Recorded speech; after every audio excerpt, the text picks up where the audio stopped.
Child forced marriage is a global problem. Statistics show that over 2,693,000 girls below the age of 19 are married in Cameroon. The problem accounts for over 36% of school dropout, especially in rural areas.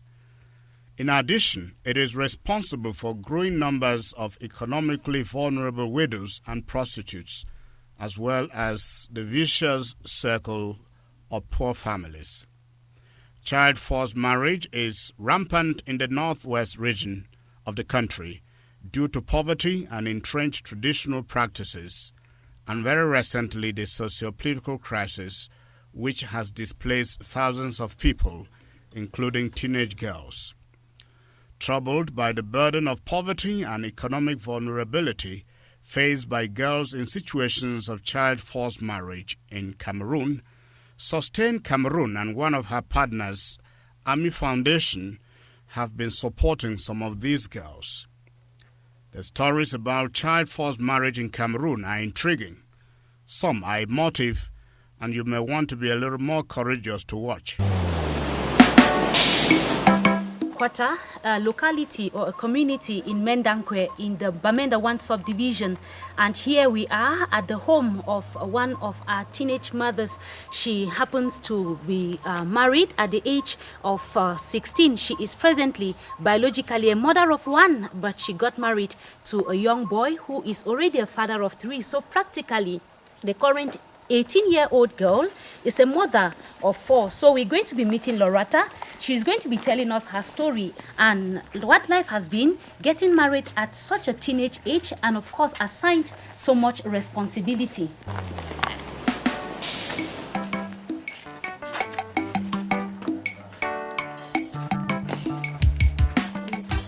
My name is Ezeme Loretta.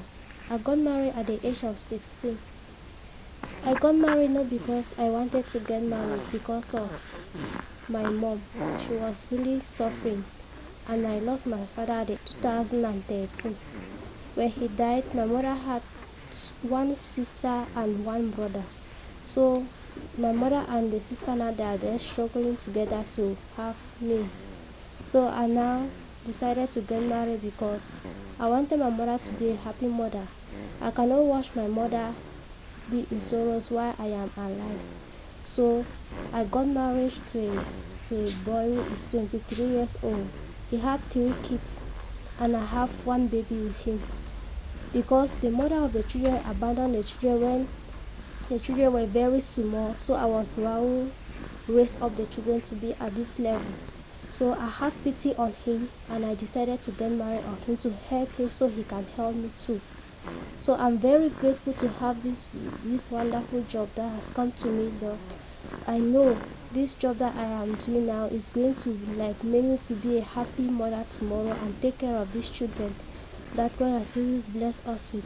I am very happy to be in this work so that I can also help my family and the other family. I am very happy about the work. What made me to come into this compound was because it's the boy who indicated me to come into this compound, and he's the one who showed me the compound. So I am already a family to this compound. I thank God for everything he has done into my life, because if not of him, I shall not even be alive today.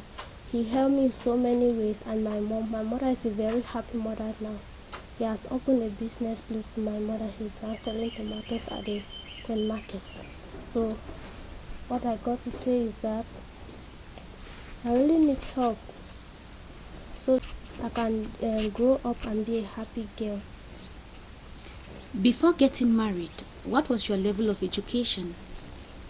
I was in Form 4. I decided to stop at Form 4 because I had no money to go to school again.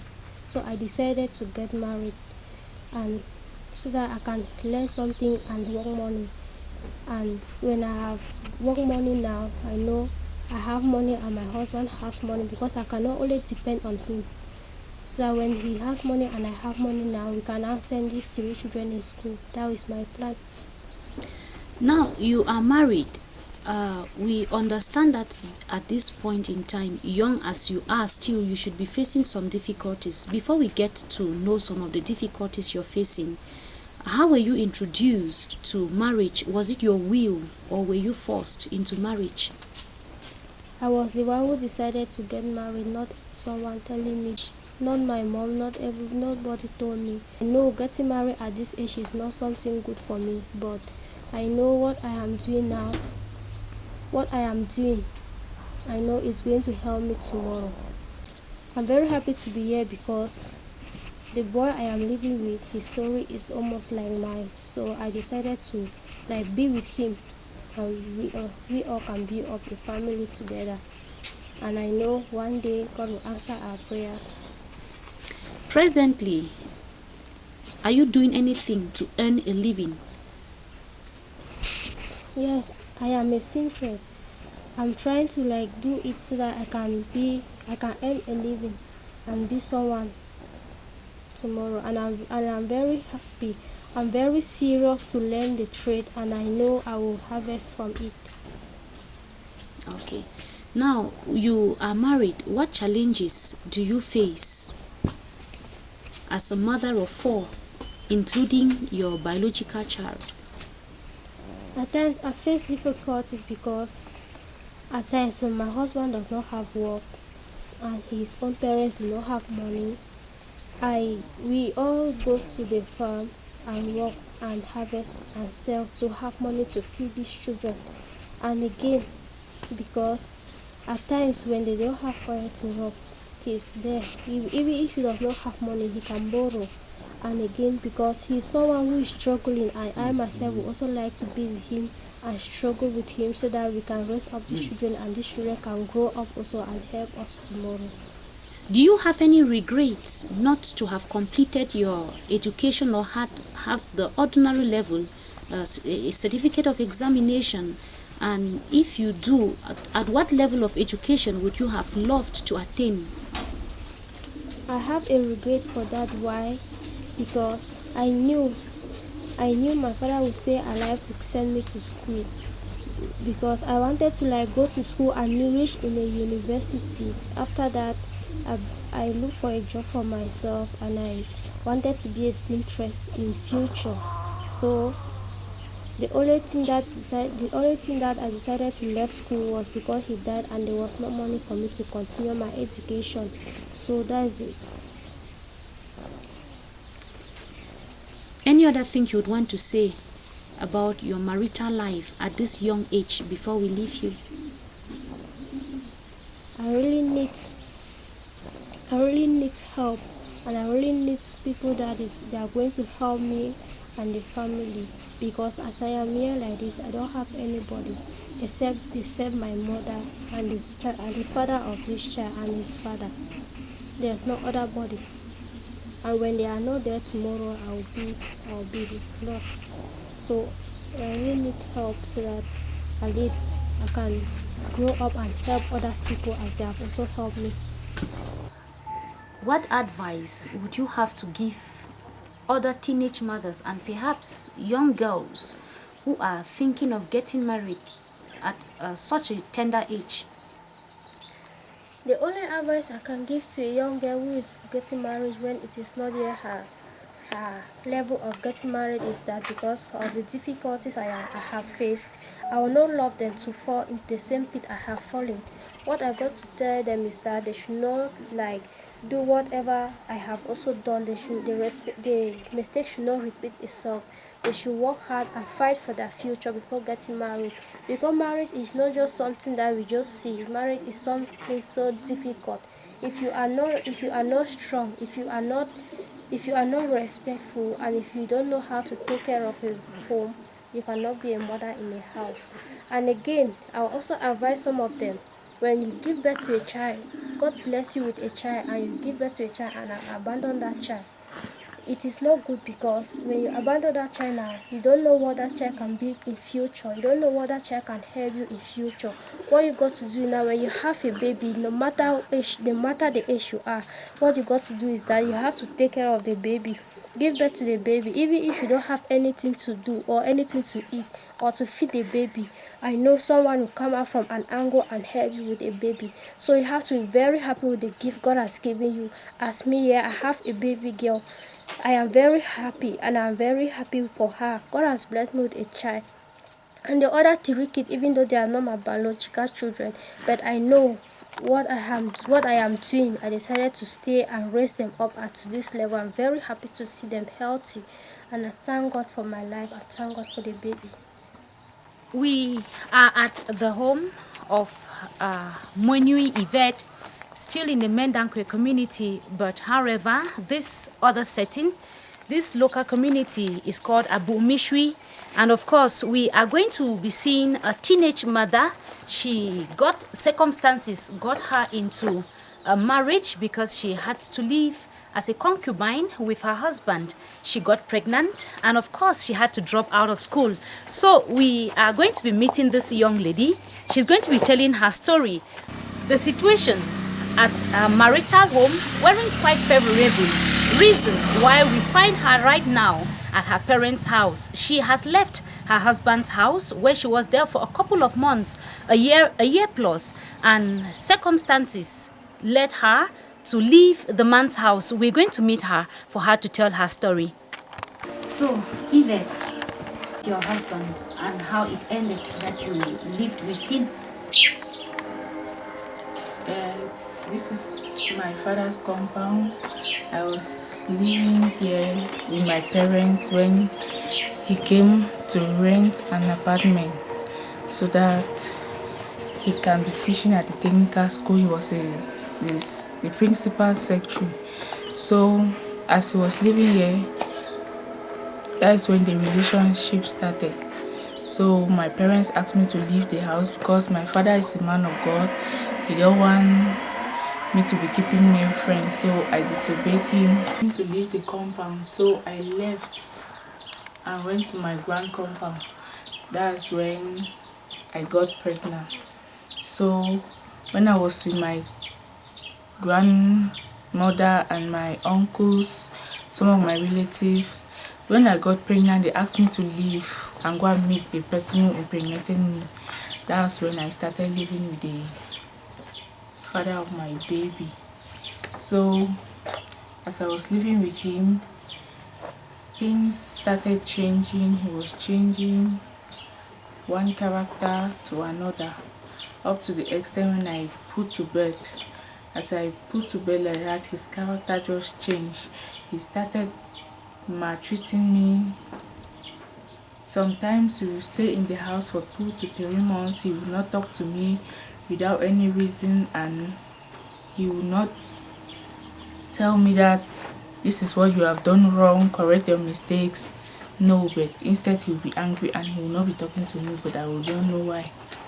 So even the works in the house, I will do it all alone with this baby. I will carry firewood to sell some, to use some to cook food.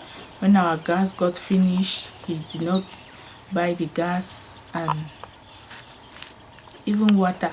I will carry water to bathe the child, even wash his dresses, put some heel, but he don't assist me in the house to do anything. So I was stressing a lot. I became pale like this with this baby. It was even affecting this child. So up to an extent that I don't really know what happened, but he asked me to leave the house. So I never had anywhere to go to. So I pleaded with him that even if I'm to leave the house, it shouldn't be now, because I cannot leave the house with this child where I don't have somewhere to go to. So he asked me to stay. So when I pleaded with him like that, I knew that his character is going to be worse, and he just changed from better to worse. So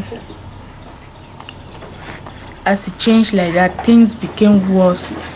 He will not even be talking to me, but he will give money to prepare food. When I prepare food, he will come back. For him to ask me to give him food to eat, he will go straight to the pot and remove it alone. Even sometimes when he doesn't give the money, I struggle and I prepare what I can prepare. He will come back, he will eat. He will not even ask me where the money is coming from when I pay the food. So his character was just irritating me.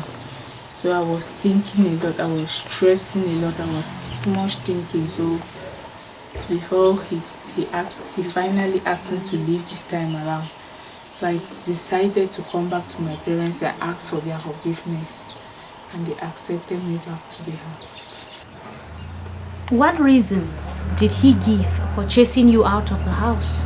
He said I don't respect him, I am disobedient, I don't have manners, that when he gives instructions I don't follow, that he has spoken to me and he tired, whereas he has never even asked me once to correct my mistakes or why have you done this when I have tell you not to do it. When you got pregnant and you were made to go live with him, were you happy about that? I was not really happy because I wanted to live with my people, but they asked me to go and live with him. I was not happy because at my age I cannot go and live with a man in the name of marriage. But I had no choice because I had nowhere to go to when my people asked me to go and live with him. He was very kind. He was taking care of me very well. But when I put to bed, after about 3 to 4 months like that, he started treating me as if I don't really know. Before you got pregnant, at what level of education were you? I was in Form 5. I wrote the exams during 2017, but I never had it. That's your ordinary level? Yes. Right now, I am learning a trade. So, my heart desire now is, after I finish learning the trade, and if I have my own place I am working, I would like to go back to evening school next year while I'm working. I really regret it, especially when I'm not going to school and I see my classmates going to school every day. Do you perhaps would want to get into early marriage? What I would tell them is that early marriage is not good, and it should not be as if you go and give yourself to a boy to impregnate you so that he will get married to you. No, he can still keep you in his house today and tomorrow he will chase you the way the father of my baby chased me away. Now like this I am really regretting, and I advise them that early marriage is not good. They should wait for God's time.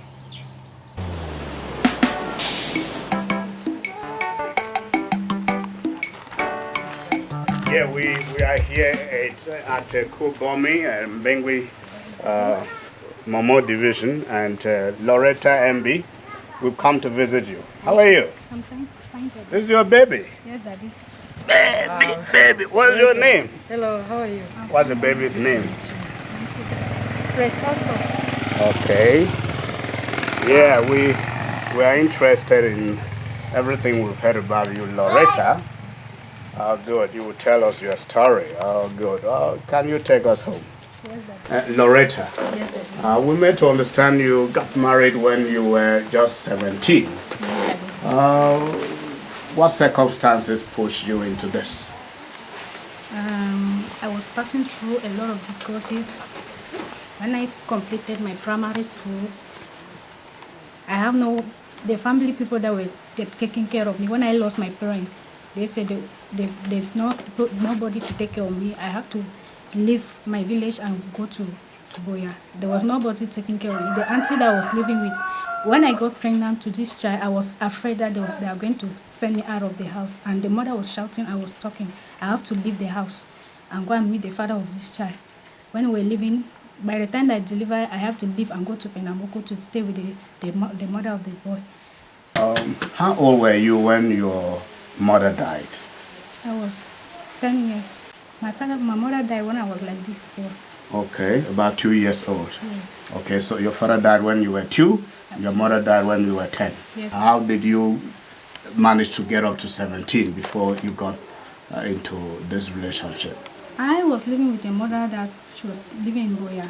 It was not even my relative. She just saw me when I leave primary school, and I have my auntie that... You finished primary school? Yes. Okay. When I left the village, I went to Bafusam. I was living with the mother. Then she saw my one family member that was living in Boya. She said I should like that. I should go and stay with the mother. I left there. I went to Boya when I stayed for the mother for 2 years. When I got pregnant of this child, the mother said, big enough, I have to go leave the house. I leave the house now. When I meet the father of this child, we were both living. We were just living. At times he give me the money when he feel asked to give me the money. And I was not even asking because I don't have the time. I know that he's supposed to take care of the child, like the father of the child. But since he was not, he give me when he feel that he have to give me the money. So I was passing through a lot of difficulties. Reached in the essence that this crisis started, I have to live with him. I left him when I was living with my sister-in-law, my brother-in-law. When I was living with the mother of the boy, they were not taking care of me. They can just get up and go out and say that if you like you cook, if you like you don't cook. So I was passing through a lot of difficulties. So my elder brother was living with this mother that she has just traveled. Since my elder brother completed from 4, there was nobody to send him to school. So he left the village and came here. Was going one agri school that is here. He completed it. He was having one of his friends that were both going to school. That is the mother of the boy of the mother have just traveled. So they were living together in school. They become used to the boy. When the boy left now, my elder brother, so he just came here and we were living with this mother that we don't even know we don't even know. I'm Oshe. So this mother is Bamita.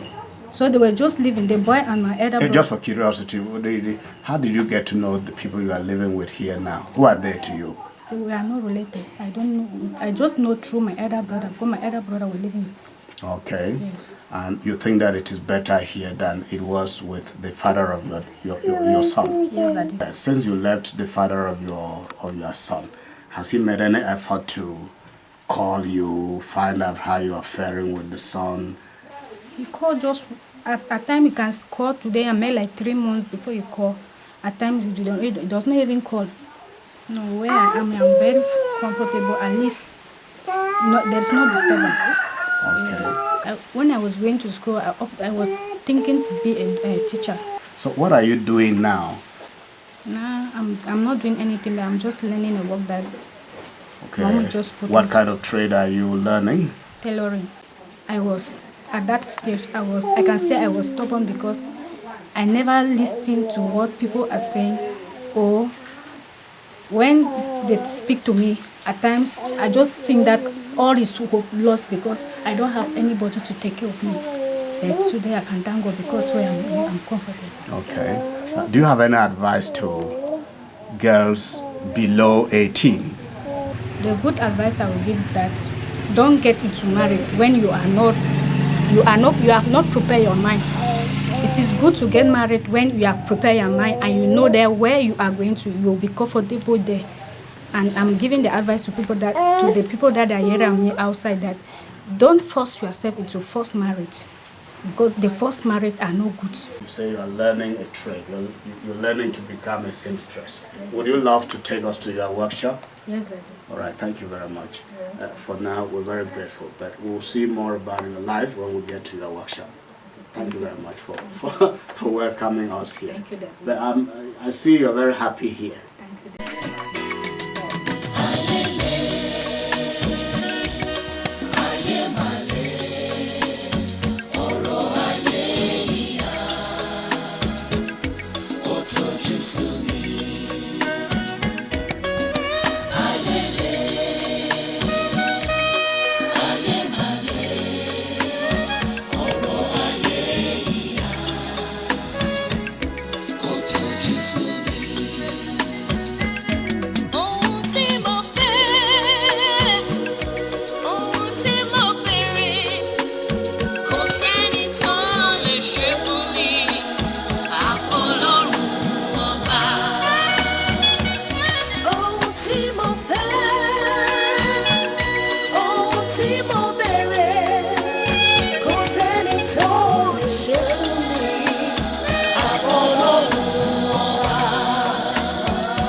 rògbòdìyàn ayé ó tojú sú mi.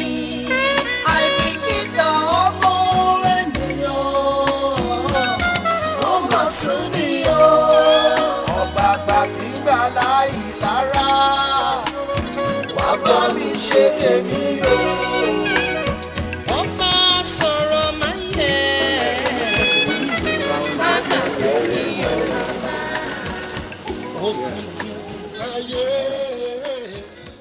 Yeah, after trekking for close to 45 minutes, here we are at this workshop. What's the name of this workshop, madam?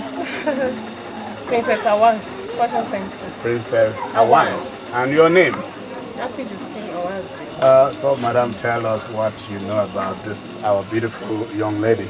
All right, as for Loretta, she has been a very punctual apprentice. She's always here on time, despite the fact that she's carrying a baby. Oh. The baby doesn't disturb her. Okay, So okay. she's always the first, and she's very attentive. Okay, so you think she will be a wonderful No, seamstress? she's going to be a wonderful one. This is my place where I learn my work. Yes. I'm very happy of the surrounding where I'm learning the work. I'm comfortable. I'm happy with my friends that have joined here. We are all learning to go together our curriculum together. I want to say thank you to Sustain Cameroon and Army Foundation for supporting me.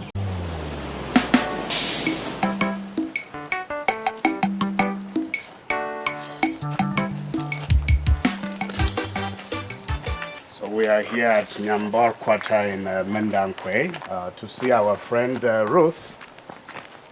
Ruth, good morning. We're happy to be here. Good morning. Oh, Yes, we just want to have some 5 minutes with you so that you can tell us your story. We've heard some very beautiful things about you and we've come to encourage you. How did you get hooked up with the guy with whom you are in a relationship? How did it happen? it was just because of this crisis now. So we were not going to school. Then just find out that I was pregnant. Okay. So when you became pregnant, what was the reaction of the young guy? Nothing. He was happy. Or happy? So did you find that as bad news or as good news, the pregnancy? First of all, it was bad for me when I knew that I was And pregnant. good for him. Okay, so what did he do to show that he was excited about the pregnancy? Nothing. He was always saying that we should that let me know about the baby, that let me allow it. So then I allowed the pregnancy. Schooling. Will you go back to school as soon as things get back to normal? Yes. Okay, and what are you interested in? No. In arts subjects or in the sciences? I was doing art. Okay, and what were you dreaming to become before the crisis short-circuited your dreams? To be a nurse. A nurse. So you still have that dream alive? Yes. Okay. Yeah, tell us your story. Now that you are in a relationship, and by the way, accept our love and concern for the experience you had a couple of days ago. Tell us what actually happened, because we learned that the pregnancy that you just talked about a while ago did not prosper. What happened? It was on the 25th of December that I started labor, went down to health center. So unfortunately the baby already died. So I never knew. So I went down there, they sent us to St. Mary at Manco. So went there to the hospital, then the doctor told me that he will operate me. Then unfortunately the baby came up. That the baby was dead. Has your man been around to see you since that happened? Yes. How many times? Many times. Okay. And what about your parents? When you became pregnant, were your parents disappointed with you Yes, they were disappointed. and started scolding you?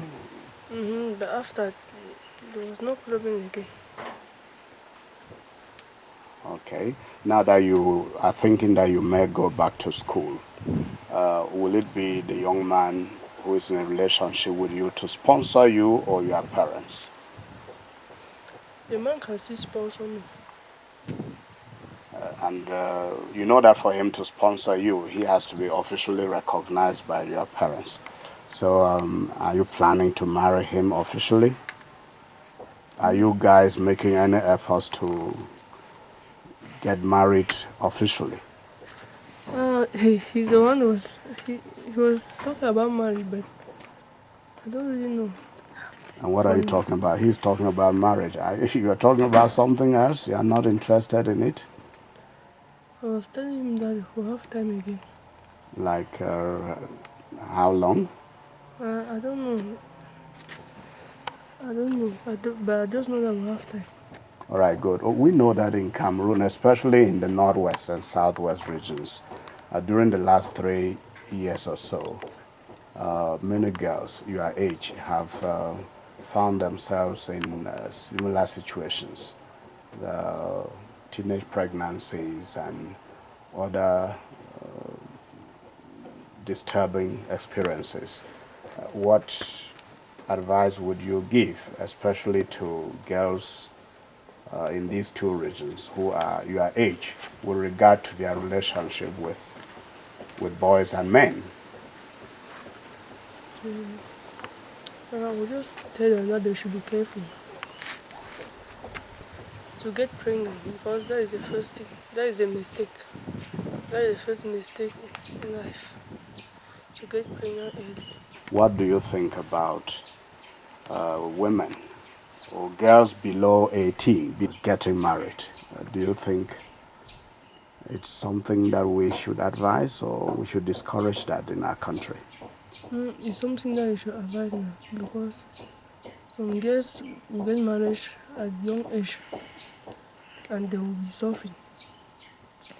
It's because when you marry at a young age, maybe you go there, the man will trick you, the man, and you be just sitting there. Maybe the man will bring another woman in the house while you are already there sitting. So it's good that when you want to marry, you have a work that you are doing, so that if you even give birth to your children, you will know how to take care of them. By tackling child marriage, as Sustain Cameroon and her partner Army Foundation are doing, we can make progress towards ending this harmful practice in Cameroon. AMI is a Portuguese humanitarian organization. It was created in 1984, and since then we have intervened in more than 80 countries all over the world, especially in Africa, Asia and Latin America.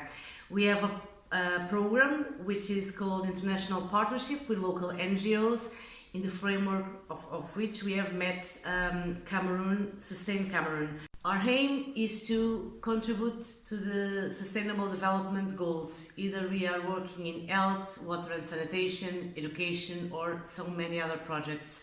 With Sustain Cameroon, we are working together with the aim of fighting the serious problem of the forced marriage of girls and very young women.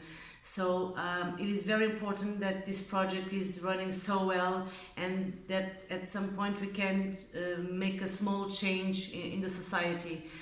We had not intervened in forced marriage before, but we have been working aiming to promote gender equality, or even sexual reproductive health, as we are doing presently in Uganda. We are working with the refugees communities in order to sensitize women, girls, but also men to the problems of gender equality and to the importance of having a sexual reproductive health life in their communities. So we wish all the best for Sustain Cameroon and for this project, and we will be keeping these kind of programs and interventions together.